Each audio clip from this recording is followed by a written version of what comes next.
সপ্তম শ্রেণীর শিক্ষার্থী বন্ধুরা, আশা করি তোমরা সবাই ভালো আছো, সুস্থ আছো এবং নিরাপদে আছো। তোমাদের সবাইকে নীল একাডেমির পক্ষ থেকে জানাচ্ছি শুভেচ্ছা ও অভিনন্দন। আজকে আমি তোমাদের জীবন জীবিকা বইয়ের 19 পৃষ্ঠা সমূল্যায়ন নিয়ে একটু আলোচনা করব।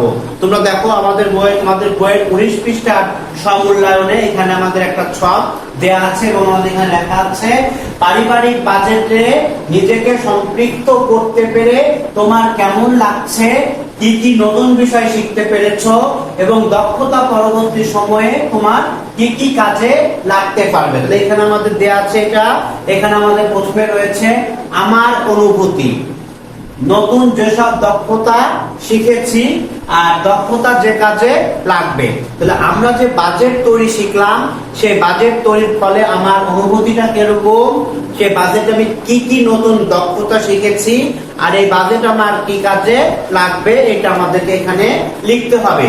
তাহলে আমি তোমাদের জন্য দেখো এখানে লিখে দিয়েছি, জাস্ট তোমরা আমার এরকম ভাবে লিখতে পারবা। তাহলে আমার অনুভূতিটা আমি প্রথমে লিখেছি যে খুবই ভালো লাগছে, খুবই ভালো লাগছে।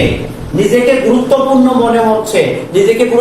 মনে হচ্ছে কারণ আমি একটা বাজেট তৈরি করতে শিখেছি, আগে আমি বাজেটটা তৈরি করতে পারতাম না। তারপরে লিখেছি অনেক কিছু শিখতে পেরেছি। এই বাজেট তৈরির মাধ্যমে কিন্তু তোমরা দেখবা অনেক কিছু তৈরি করতে পেরেছো। তোমরা নিজেরা একটু নিজেদেরকে ভাববা যে আমি বাজেট তৈরির মাধ্যমে কি কি তৈরি করতে পারলাম। তারপর নিজের আত্মবিশ্বাস বৃদ্ধি পেয়েছে। তাহলে এই বাজেট তৈরির মাধ্যমে কিন্তু আমাদের নিজের আত্মবিশ্বাসটা বেড়েছে। তোমরা আগে কি ছিলে আর এখন কি হয়েছে একটু নিজেকে বিশ্লেষণ করবা, তাহলে দেখবা। তারপরে দ্বিতীয় নম্বর ঘরে আমাদের আছে যে নতুন যেসব দক্ষতা শিখেছি।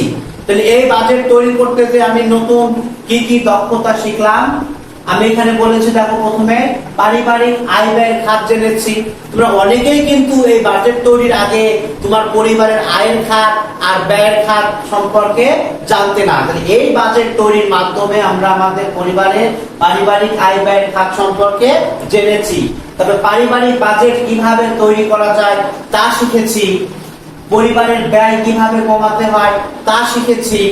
তারপরে পরিবারের আর্থিক কাজে কিভাবে সহযোগিতা করতে হয় তা জেনেছি। আমার সবশেষে আছে যে দক্ষতা যে কাজে লাগবে। আমি যে বাজেট তৈরি করে দক্ষতা অর্জন করলাম, এই দক্ষতা আমার কি কাজে লাগতে পারে। তাহলে প্রথমে পারিবারিক বাজেট তৈরিতে তোমরা যখন বড় হবা, তোমাদের সংসার হবে, তখন আমাদের সবারই একটা বাজেট লাগবে।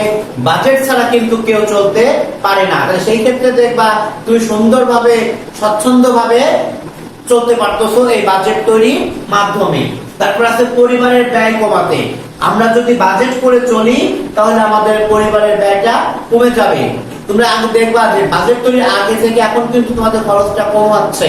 কারণ কি, তোমরা আগে হয়তো রিক্সা করে স্কুলে আসতে, এখন এই বাজেট তৈরির মাধ্যমে আমি ক্লাসে তোমাদেরকে শিখিয়ে দিয়েছি যে আমাদের বাসা যাদের কাছে আমরা সেখন কি করব, যে রিক্সায় না যেয়ে পায়ে হেঁটে স্কুলে আসবো। তবে পরিবারের আর্থিক কাজে সহযোগিতা করতে, এখন তোমরা পরিবারের অনেকেই কিন্তু বাবা মায়ের আর্থিক কাজে সহযোগিতা করতেছো এবং নিজেরাও বেশ কিছু আর্থিক কাজে কিভাবে আসবে। সে যেমন আগে তোমরা অনেকেই বলেছিলে যে স্যার আমি জামা কাপড় বাইরের দোকান থেকে আয়রন করি, এখন আমরা নিজেরাই করি। তাহলে এর মাধ্যমে আমাদের কিছু টাকা সেভ হচ্ছে।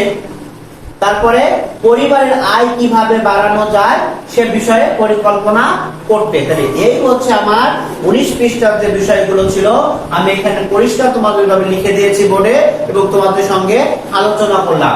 দেখো আরেকবার তোমরা একটু দেখে নাও এবং মিলিয়ে নাও। দক্ষতা যে কাজে লাগবে, পারিবারিক বাজেট তৈরিতে, পরিবারের ব্যয় কমাতে, পরিবারের আর্থিক কাজে সহযোগিতা করতে, পরিবারের আয় কিভাবে বাড়ানো যায় সে বিষয়ে পরিকল্পনা করতে। তাহলে আমরা যদি এইভাবে আমাদের বাজেটটা তৈরি করি বা এই এখানে যেগুলো লিখেছে এগুলো দেখবো, তোমরা নিজেদের সঙ্গে মিলিয়ে দেখবা তোমাদের প্রত্যেকের ভিতর কিন্তু এইগুলাই কাজ করছে। তাহলে আমাদের 19 পৃষ্ঠা আমাদের শেষ হয়ে গেল। তাহলে বাকি যেগুলো থাকবে আমি পরবর্তী ক্লাসে সেই বিষয় নিয়ে তোমাদের সঙ্গে আলোচনা করব। তোমাদের কারো কোনো মতামত থাকলে সেটা অবশ্যই আমাকে কমেন্ট করে জানাবে। আশা করি আমার ক্লাসটা তোমাদের প্রত্যেকেরই ভালো লেগেছে।